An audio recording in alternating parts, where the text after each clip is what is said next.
If this world were mine. Hey, Roman numeral 7, babe, drop it like it's hot. If this world was mine, I'd take your dreams and make them multiply. If this world was mine, I'd take your enemies in front of God. Introduce them to that light, hit them strictly with that fire. Fire, fire, fire, fire, fire, fire, fire, fire.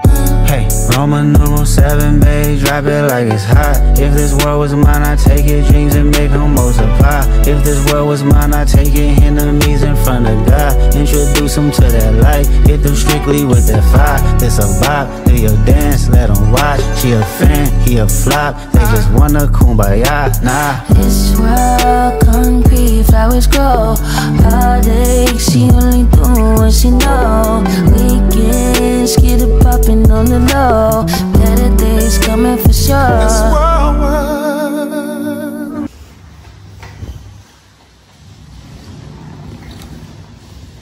Touchdown Rami. Wow, ang ganda. I like the vibe. I like the energy.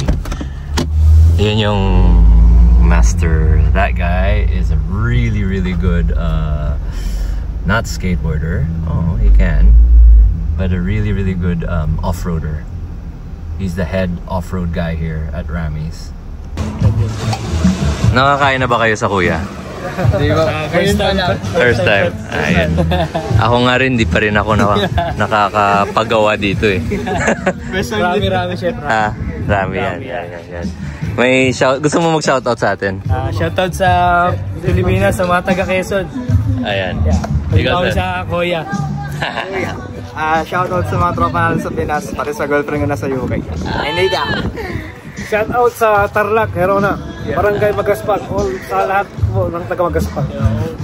Sa lahat na sa mga kaibigan nila at pamilya nila, kung saan sila nagtatrabaho, alam mo yung waitlist dito para magpagawa ng kotse ay 1 month, tama ba?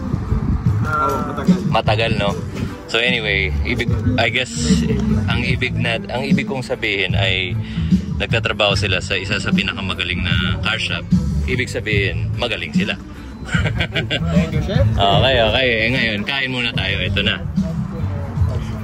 Yeah, this is adobo skewer. So you have a soybean with rice as well. This is a tofu kare-kare, or you have a creamy peanut sauce. Saan yung para sa kanila? Ito, chef, tatlo, chef. Ayan. Bigay mo lang. I'll just have one adobo with rice. At saka, kailangan mo po kayo. Kayo yung buona mano eh. Thank you, chef. Ayan. So dito kayo. Minsan lang to, di ba? Kailan kayo makakain dito sa gitna kung saan kayo nagtatrabaho na hindi kayo minamadali. Ayan. Hindi, dito kayo. Dito kayo, okay lang. Yan. Ganda.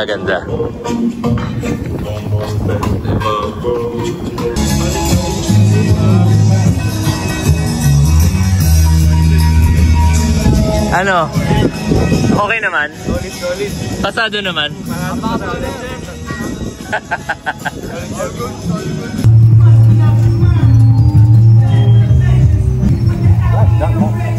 Strong.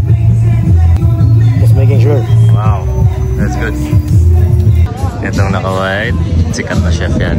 Or magaling na chef. Dumadami na ng konti ang tao. Nandito na, ayan na siya. Ayan, the one and only Boss J Beats. Kamusta, chef? How are you? Good, how are you? Excited. How's the man of the hour?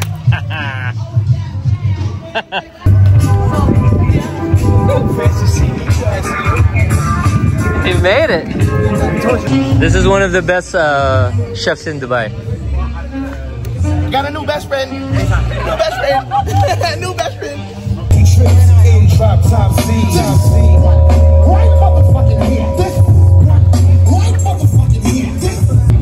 Congrats. I heard you guys sold out.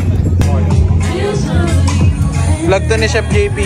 Ang sarap talaga ng chef. Solid yung halo-halo.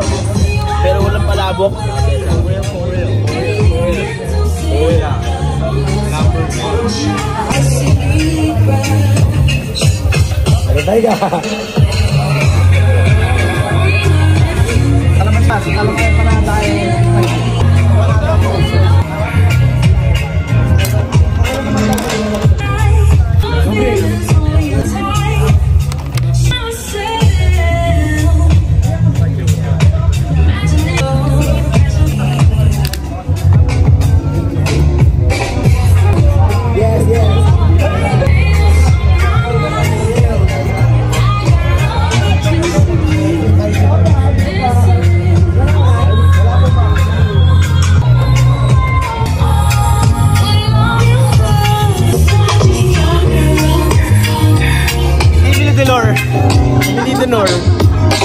Lag na Chef JP to.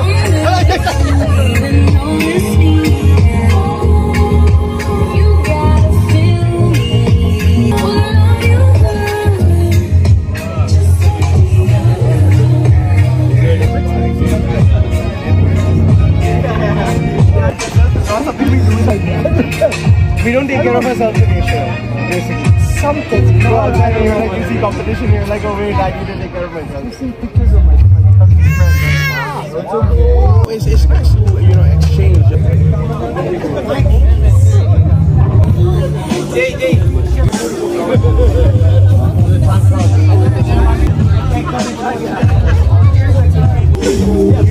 You need to foster them and not like...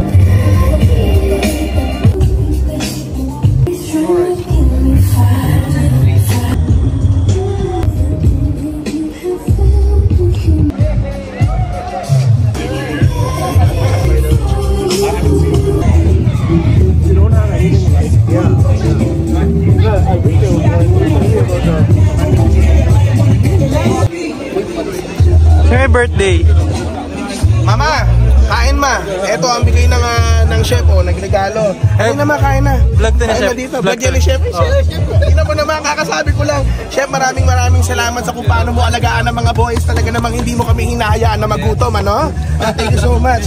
This is sa inasal at sa palabok. Let's go. It's like our version of jerk chicken. Oh yeah? Yeah. Oh yeah. Jump in. No. Come on. No. That's our version of pad thai. Okay. Better than pad thai, bro. Pad Tagalog. Okay. We call it Pad Tagalog. Pad Tagalog. Pad Tagalog. Damn. That's big.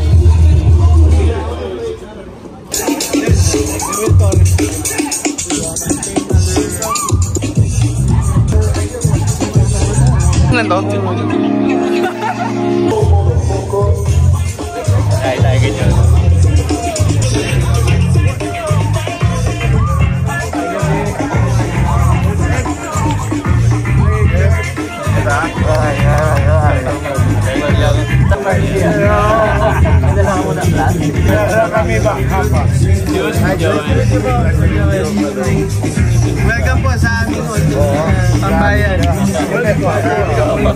Nice to meet you, sir.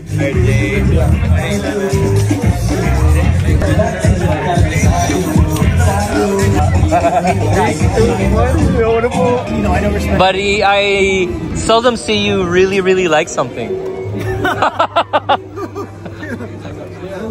You bring a piece of Philippines with you. But always focus on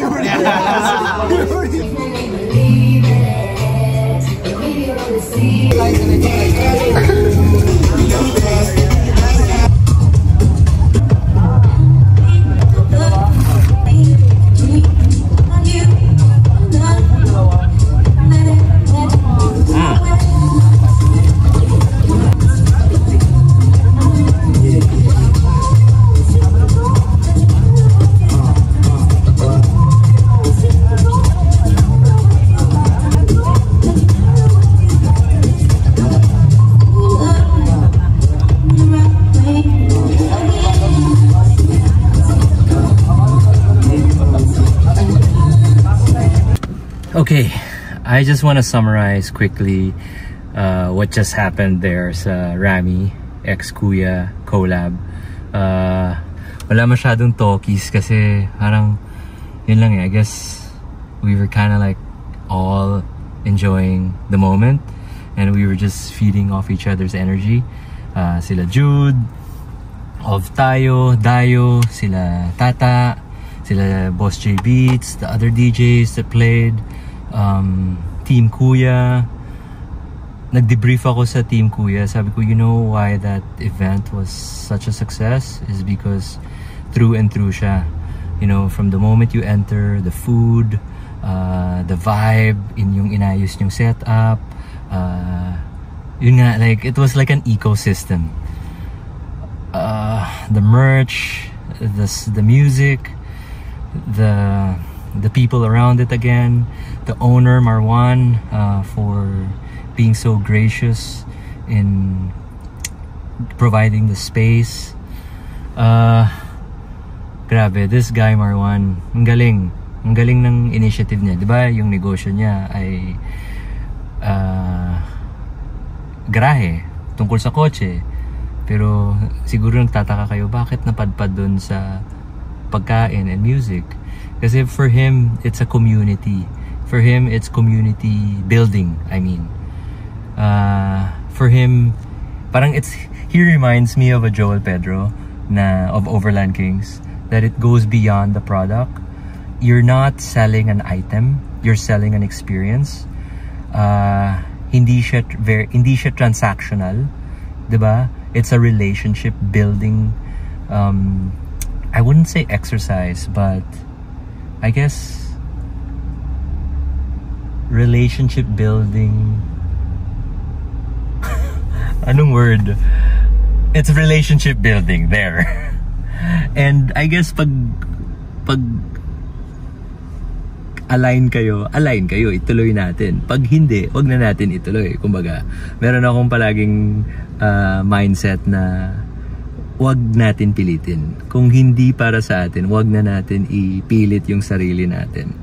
So ito nangyari lang. We're on our 2nd year with them, and you know, I had a chat with Marwan and he said, "Thank you, chef. I love it." I guess siguro trabaho niya rin yung gusto niya rin siguro maiba naman. And ang galing, it's refreshing to meet people like that na hindi lang puro ano makuha ko sa'yo, ano makuha mo sa akin materially. Yung nakuha namin sa isa't isa, Marwan, if you're watching, just let your Filipino staff translate. What we got from each other is, again,